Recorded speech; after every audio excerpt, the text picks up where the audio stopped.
عن ابن عباس قال قلت یا رسول اللہ، حضرت ابن عباس کہتے ہیں میں نے حضور کی بارگاہ میں کہا یا رسول اللہ ان قریشا جلسوا، قریش جب آپس میں بیٹھتے ہیں فتذاکروا، وہ گفتگو چھیڑتے ہیں، تذکرہ کرتے ہیں،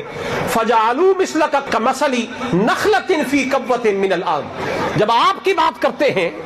وہ یہ کہتے ہیں کہ حضور کی مثال ایسی ہے جیسے اکیلا ہی درخت لگا ہوا ہے ٹیلے پہ، اس کے آگے پیچھے کوئی ہے ہی نہیں، گویا وہ حضور کے نسب میں تان کرتے ہیں، شجرہ کا پتہ نہیں، نسب کا پتہ نہیں، وہ تان کرتے ہیں۔ فقام النبی علی المنبر، حضور منبر پر کھڑے ہو گئے، جس منبر پر حضور یوں تو بیٹھ کے خطبہ ارشاد فرماتے تھے، لیکن آج حضور کے ماں باپ کے اوپر کسی نے انگلی اٹھائی نا، ماں باپ پہ انگلی اٹھائی، حضرت عبداللہ پہ، حضرت آمنہ پہ، حضرت عبد المطلب پہ، اور پیچھے حضور کی شجرہ حضرت عبد المناف پہ، تو یوں تو حضور بیٹھ کے خطبہ ارشاد فرماتے تھے، لیکن فرمایا آج بیٹھنے کا مسئلہ نہیں ہے، آج کھڑے ہونے کا مسئلہ ہے۔ حضور کھڑے ہو گئے، قام النبی علی المنبر، حضور منبر پہ کھڑے ہوئے، فقال من انا، حضور نے صحابہ سے فرمایا پورے دبدبے کے ساتھ، من انا، میں کون ہوں؟ سارے لوگ بولے انت رسول اللہ صلی اللہ علیہ وسلم علیہ السلام، آپ اللہ کے رسول ہیں، آپ پر سلام ہو۔ حضور نے فرمایا نہیں، انا محمد، گویا حضور نے فرمایا آج میں رسالت کی بات نہیں کر رہا، میں اپنے شجرے کے دفاع کی بات کر رہا ہوں۔ جو لوگ کہتے نہیں شجرے کی کوئی حیثیت نہیں، اسلام میں حضور نے وہ حجۃ الوداع کے موقع پر حضور نے فرما دیا تھا کہ عربی کو عجمی، یہ ساری باتیں کر کے شجرے کی نفی کرتے ہیں، میں نے کہا یہ اسی مصطفیٰ کی بات ہے۔ حضور نے منبر پر کھڑے ہو کے کہا میرے ماں باپ کے بارے میں بات کی ہے، سنو، میں رسول اللہ تو ہوں ہی، انا محمد ابن عبداللہ، میں محمد ہوں، میرا باپ عبداللہ ہے۔ ذرا ایک دفعہ کہہ تو دونا ہے حضرت عبداللہ آپ کی عظمت کو لاکھوں سلام۔ اگر کوئی ایسا مسئلہ ہوتا جیسے آج کل کے لوگوں کو غلطی کا ٹیکا لگ گیا جو کہتے ہیں جی مشرک تھے،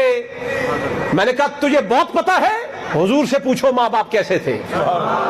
جن کے ماں باپ مشرک ہوں وہ منبر رسالت پر اپنے باپ کا ذکر نہیں کیا کرتے، منبر پر کھڑے ہو کر یوں تو حضور نے توحید بھی بیان کی بیٹھ کے،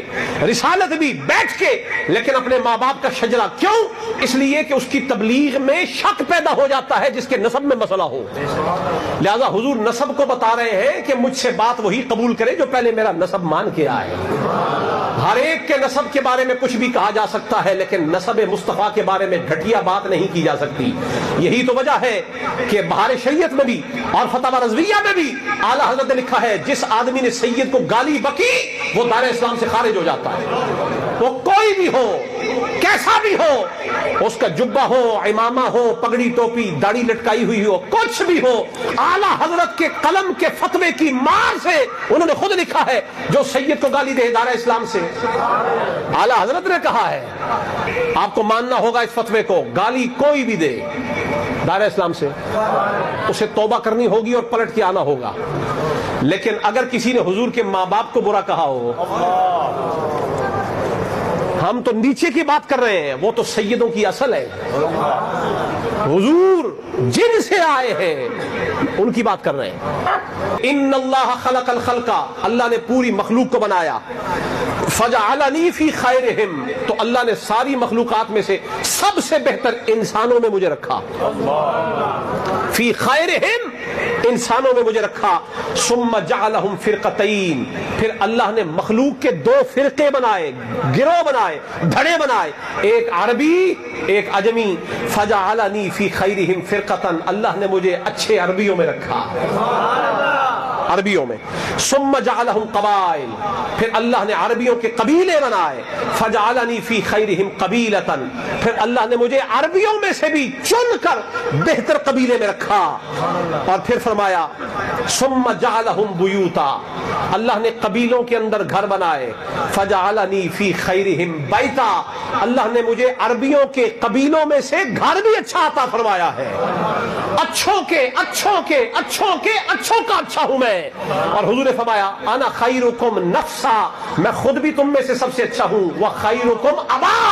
اور میرے ماں باپ بھی تمہارے ماں باپ سے زیادہ اچھے ہیں۔